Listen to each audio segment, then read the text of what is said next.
অবশেষে চেনার চন্দ্রে ফিরল মোহনবাগান।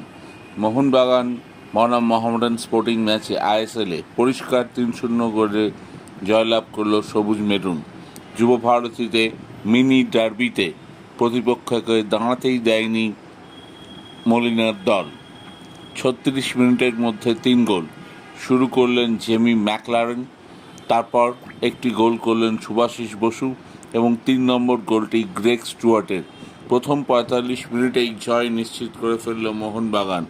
মোহামেডান প্রথম ম্যাচে হেরে গেলেও ভালো পারফরমেন্স ছিল, দ্বিতীয় ম্যাচে জিতেছিল, কিন্তু আন্দ্রেস চেরনিসভ বুঝে গেলেন মোহনবাগান তাদের থেকে তুলনায় কতটা শক্তিশালী।